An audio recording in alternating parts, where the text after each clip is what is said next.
बोलो श्री कृष्ण भगवान की जय हो। महाकाली मात की जय हो।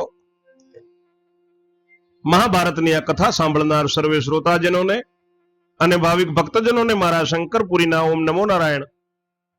આપ સાંભળી રહ્યા છો સંપૂર્ણ મહાભારતની કથામાં સ્વર્ગારોહિણી પર્વનો મહિમાનો આજે 9મો કડવો સાંભળશો। 8મા કડવામાં સાંભળ્યું કે કળિયુગ દ્રૌપદી સાથે જબરદસ્તી કરવા માંગે છે, ત્યારે દ્રૌપદીએ કળિયુગને કેવું જ્ઞાન આપ્યું અને અંતમાં દ્રૌપદીએ ઘણા દાખલા આપ્યા, ત્યારે કળિયુગ લાલ આંખો કરી અને કહ્યું કે તારી જબરજસ્તીથી લાજ લઈશ। એમ કહીને કળિયુગ હાથ પકડવા ઉઠ્યો, ત્યારે સતી કહે છે કે હું તને શ્રાપ આપી દઈશ, આઘો રહેજે નહીતર। ત્યાં સુધી શ્રવણ કર્યું। હવે આગળ 9મો કડવો સાંભળો। जय मुनि ऋषि एनी पेरे बोलिया के सुन जन्म में जय राय, विस्तारी तुझने संभळावो कळीनी कथाय।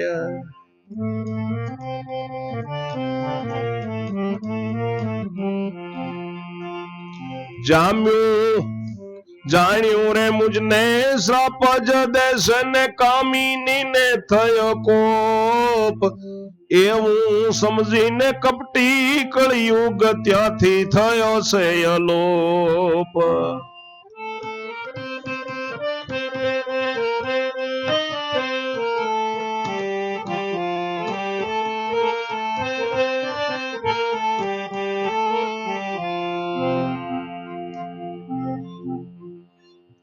पासो बहार जईने रे बैठो सदावर्त देवा, भीमसेन ने गोतवा चारे बंधु बावरा बनिया केवा।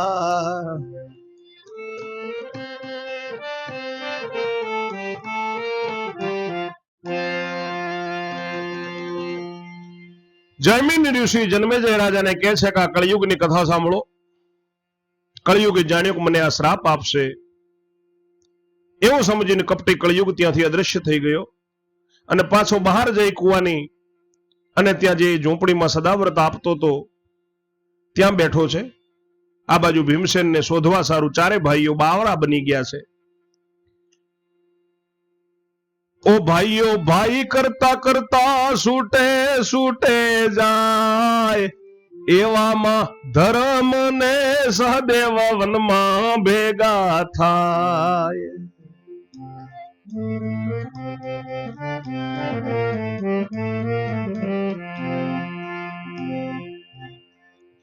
युधिष्ठिर कह और वीरा, भीम दुख दरिए डुल्यो, मने लागे छे मारी नाखेलो जरूर रणमा झूल्यो।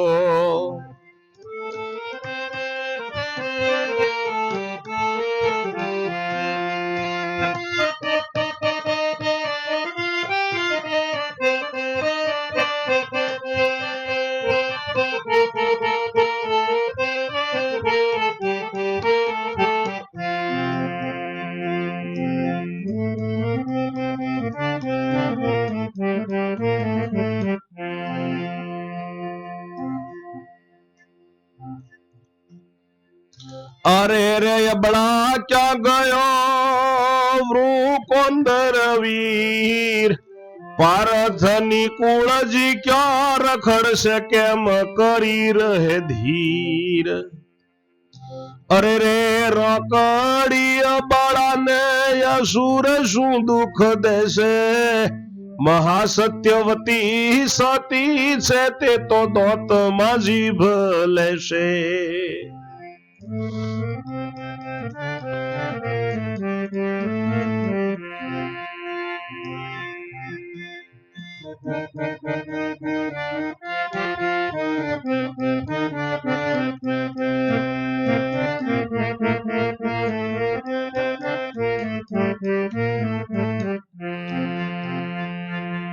निश्चय ये आपघात ज करशे ने मरशे पराणे पोते, गमे तेम ते घेराई गયેલો ભીડનો ભીમ હતો તે।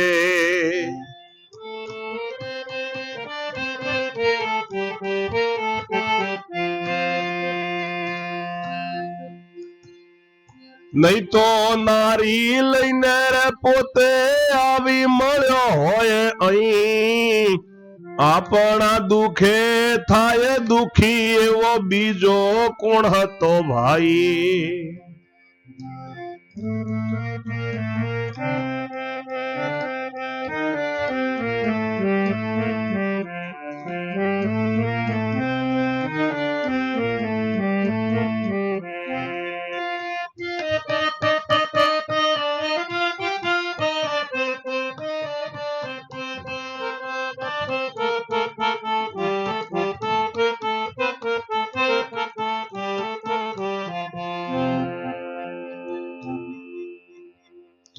એવામાં નિકુળ ને ધનંજય આવી પહોંચ્યા ત્યાં ઓ બંધુ વીર વૃકોંદર એ દેખાતો નથી ક્યાંય.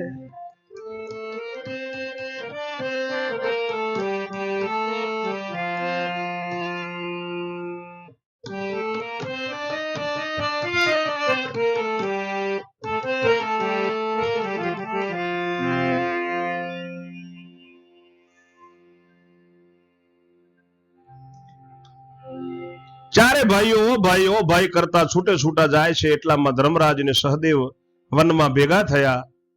યુધિષ્ઠિર કહે છે કે વીરા, જરૂર ભીમ દુઃખ દરિયામાં ડૂબી ગયો અને મને લાગે છે કે એને અસુરે મારી નાખ્યો હશે. એ રણમાં જ રઝળતો હશે. મારો વૃકોંદર વીર ક્યાં ગયો હશે? અને હવે અર્જુન ને નિકુળ પણ ક્યાં રખડશે? હવે ધીરજ કેવી રીતે રાખવી? એ અબળા દ્રૌપદીને પણ અસુર દુઃખ આપશે અને મહાસત્વતી દાંતમાં જીભ લઈને કચરાઈને મરી જશે. નિશ્ચય એ જરૂર આપઘાત કરશે અને પરાણે મરશે પોતે. ગમે તેમ હોય પણ ભીમ ઘેરાઈ ગયેલો છે. ભીડ ભાગનાર ભીમ હતો, નહીં તો આટલી વાર પોતે ભીમે સ્ત્રી દ્રૌપદીને લઈને આવીને મળી ગયો હોત અહીંયા. આપણા દુખે દુખી થાય એવો બીજો કોઈ ભાઈ હતો નહીં. એટલામાં નિકુળ અને ધનંજય અર્જુન પણ ત્યાં આવી પહોંચ્યા. એ પણ કહે છે ધર્મરાજને કે ભાઈ વૃકોંદર ક્યાંય દેખાતો નથી. અરે રે હવે જીવીને શું કરવું, મરીએ તો બહુ સારું. સતી સુંદરીની શું ગતિ છે, કવળ્યું અંધારું.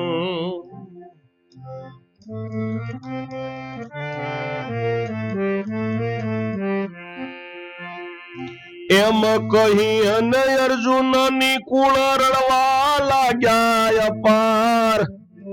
ઓ ભીમ ભાઈ કરે ઘણો પોકાર.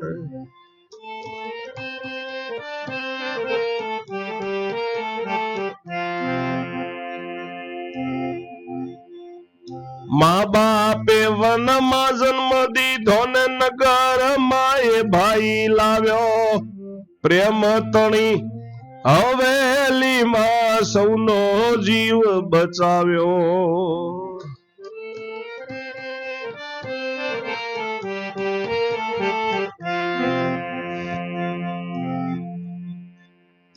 અર્જુન આંબલી પીપળી રમતા કૌરવો સંગે સધાર્યો. મારા પડ્યા તેવો મારા પડતો ને ત્યાંથી ભીમે ઉગાર્યો. ધર્મરાજ કે છે અર્જુન ને નિકુળ એ પણ બંને ભાઈ રડે છે. ઓ ભીમભાઈ કરીને પોકાર કરે છે.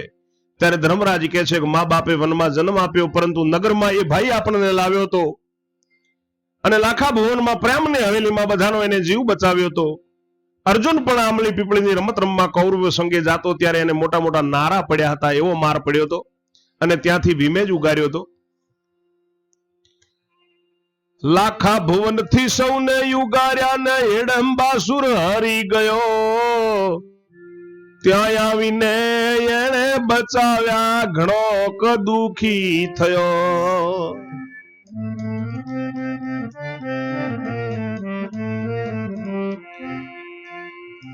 એ પછી એ લઈ ગયા કબીરાયા પણ ને મધરાતે તે પાપીને વાવમાં નાખીને ઉગાર્યા એ ભ્રાતે.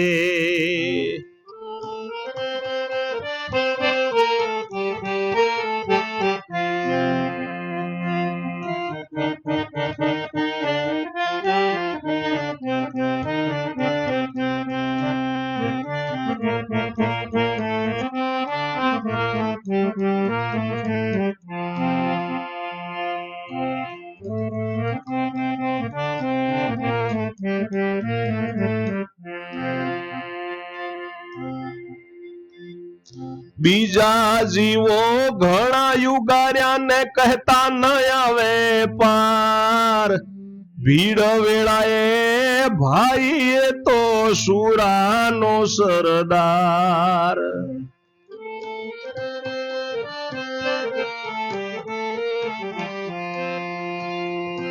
એમ કહીને આક્રંદ ભરતા કરતા સુયતી છે. અરે રે આ કેમ થવાનું ને શું ધાર્યું છે જગદીશે.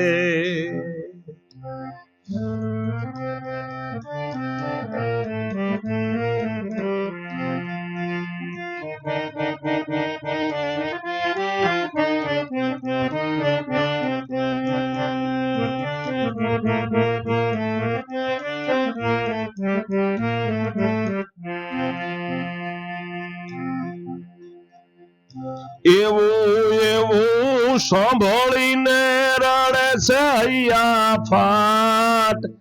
તે વેળા ધર્મ રાજાએ એમણે મૂક્યો કર લલાટ.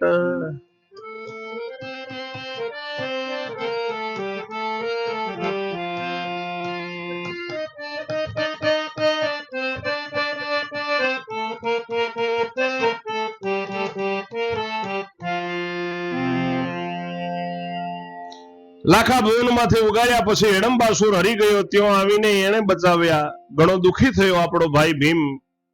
અને એના પછી કબીરા લઈ ગયા આપણને અડધી રાત્રે. એ પાપીને વાવમાં નાખી અને આપણા એ ભીમ ભાઈએ જ આપણને ઉગાડ્યા. બીજા જીવો ઘણા ઉગાડ્યા, કહેતા પાર ના આવે. ભીડ વેળાએ ભાઈ આપણો સુરાનો સરદાર હતો એમ કહીને ખૂબ રડે છે કે કેમ થશે, હવે ભગવાને શું ધાર્યું છે. એવું એવું સાંભળીને અહીંયા ફાટ રડે છે. એ વખતે ધર્મરાજાએ લલાટમાં હાથ મૂક્યો છે. પછી અતિશય અકળાઈને મરવું યાદ રહ્યું પોતે.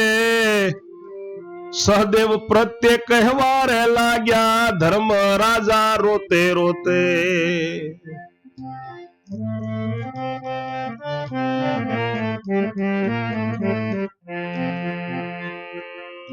ઓ વીર તું છે ત્રિકાળ જ્ઞાની ને તને રહે કેમ ધીર.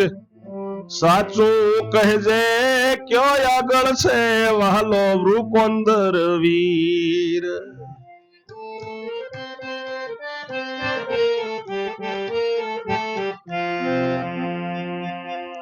બતાવો બંધુ કૃપા સિંધુ ને શોધ કરવા જઈએ. તવ જોશી કહે ચાલો બતાવો પૂર્વ દિશાએ વઈએ.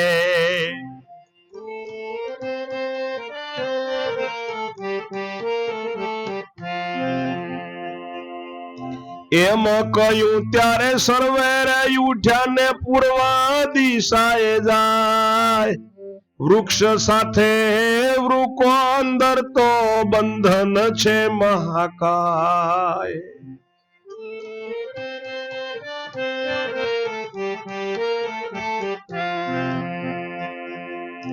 ઉભો ઉભો એ રડ્યા કરે છે ને બાંધવને સંભાળી. કેવી રીતે આક્રંદ કરતો ડૂબેલો દુઃખમાં ભારી.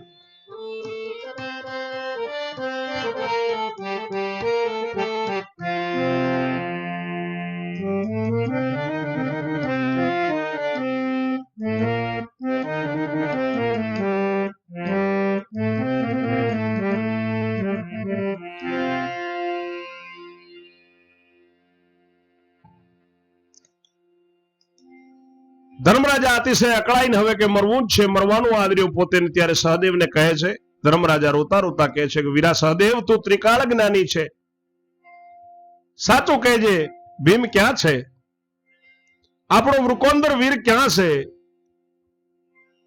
હે ભાઈ, કૃપા કરીને બતાવો, આપણે ત્યાં ગોત કરવા જઈએ. ત્યારે જોશી સહદેવ કહે છે કે ચાલો બતાવો, આપણે પૂર્વ દિશામાં જઈએ.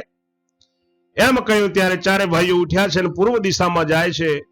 ત્યાં એક મોટા વૃક્ષની સાથે, ઝાડની સાથે વૃકોંદર બંધન કરેલો છે, કળિયુગે એને બાંધેલો છે. એ મહાકાય ભીમ બંધાયેલો ઉભો છે ને ઉભો ઉભો રોવે છે, બાંધવોને સંભાળી સંભાળીને રડે છે. કેવી રીતે આક્રંદ કરે છે દુઃખમાં. ભારે દુઃખમાં દુભિયો વાયુ કે રોતન, વ્યાસવદેવી ભીમસેન તો કેવા કાઢે વચન. આગળની કથા 10મા કડવામાં સાંભળશો. ત્યાં સુધી મારી વાણીને હું વિરામ આપું છું. જય જય શ્રી રણછોડ. ઓમ નમો નારાયણ.